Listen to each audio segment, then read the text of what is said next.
I have Stacy. I'm here. Okay. Oh,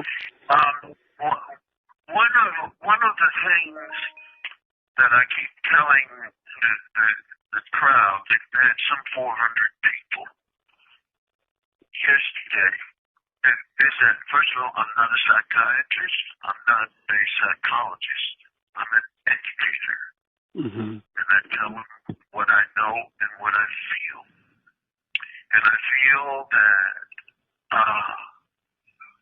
everything that was said in 2004 is a light, and it is the mistake that I made was then making it sound like all of the people are making the infractions. That's not true. But certainly, when I'm looking at a state that has a huge number of prisons, the one I'm in, thankfully, is the one that has the largest African American population. And these are guys also who are from Philadelphia, Mm-hmm. the city I was born in, and many of them are from the neighborhood. So when people like, and I want you to mention names, Michael Eric, they say, well, Bill Cosby is rich and he got the money, he's forgotten where he came from. Mm-hmm. Mm-hmm. That is not true. I'm not calling him a liar. I'm saying it's not true.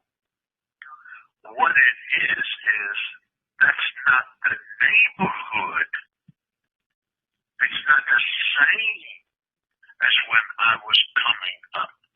It's not the same because the influx of drugs, what they've done with education, what they've even done with their own history. And if they would just pay attention to these things and put education first and respect for others first, this whole This is a call from thing FCI, Phoenix State Correctional Institution. family, Call is subject to recording. family and the respect for family. It's almost insane to hear someone say, well, they don't know how to he doesn't know how to be a father. Well, as I said earlier, the revolution is in the home, and we've got to put it there. Right. Marvin Gaye's What's Going On is very prophetic in that there are too many of us dying in these neighborhoods. Too many of us die. And the other quote I take from that song is, we've got to find a way. So, and the other thing, Stacy, that I don't want to forget, when the Cosby Show came on with the Huxtables, just think about it. While it was running, other networks and even media were doing jobs on trying to belittle whatever it represented.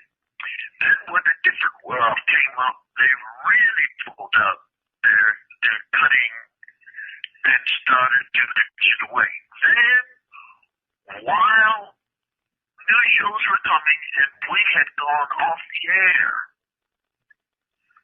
this is the only time in the history of television I remember hearing shows that were coming on and the advertising said, this is not the Cosby Show, which is an indictment itself.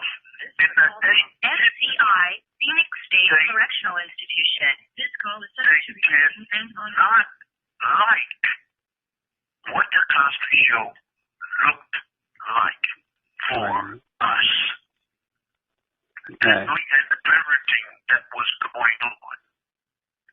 And many of us played into it. And so there it is.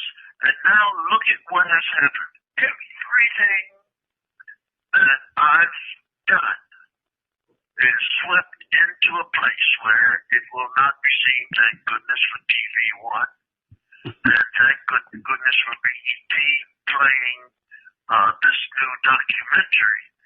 But we've got to ratchet up and become strong ourselves and stop killing and stop disrespecting, put our places back to where the respect for ourselves is very, very strong, and the respect for our history.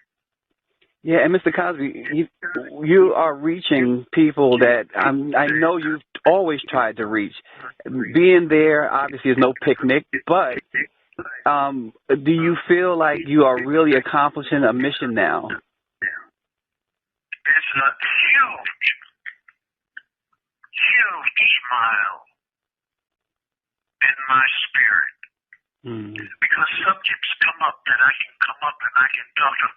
Yes, and I'm even using their own profanity back at them. Well, Andrew mentioned. I'm sorry. I'm saying things to them like, okay, how many times can you, like if you had a Aladdin's lamp and you rubbed it, you got 3 wishes. How many times can you say motherfucker and things will come true?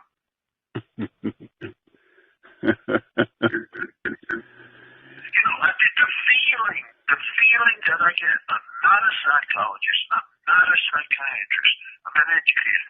Yeah. But the feeling that I get with these people, young, middle-aged, old, they're walking around, they have their own culture, language going on.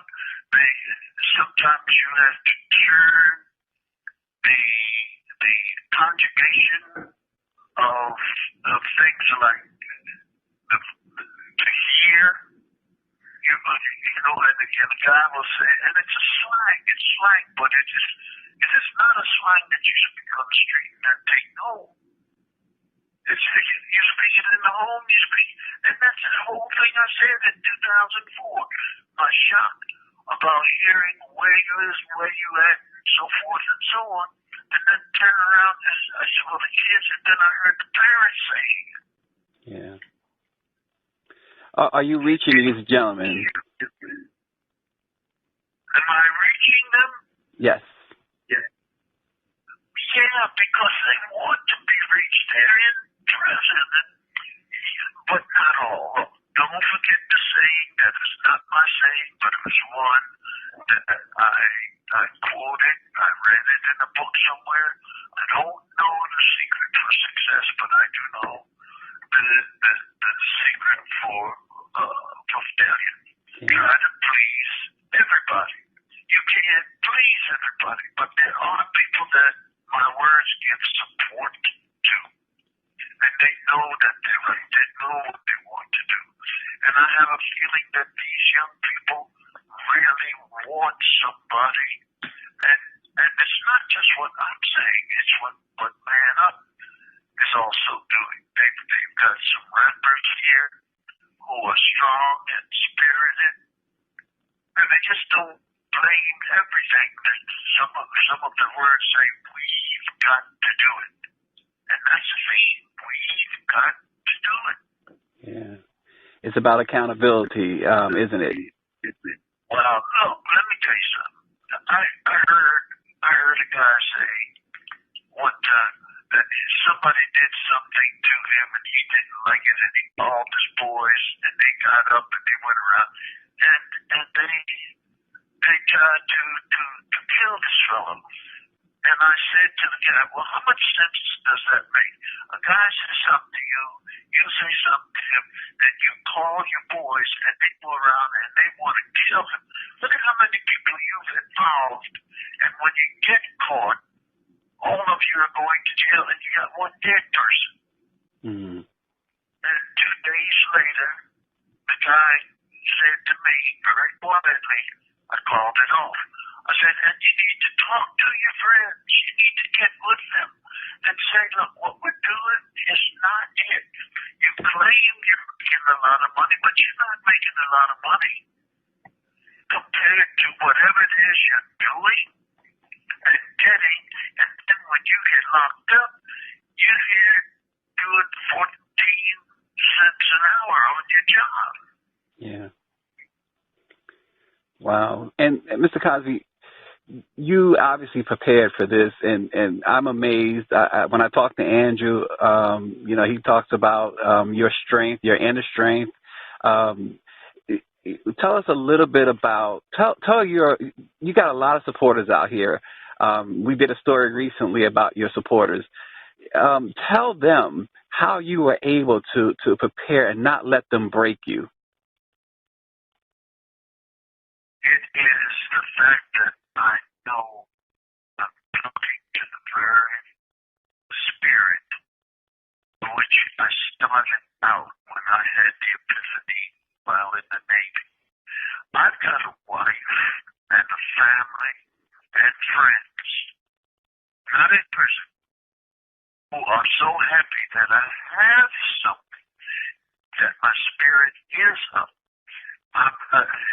And being unsighted, I go to my bed house. I go into my bed house and I lay down and I start to think, now, how can I write the message and say it and give it to them on Saturday, so that they will hear and feel things. And this Saturday, what I did was I talked about, it was dedicated to women, and what I did was I brought up the fact, after telling the story of my wife, who said to me when she got back home after bringing our daughter, 43-year-old daughter, back dead from the hospital, the most difficult thing she's ever done in her life is sitting there watching her daughter die.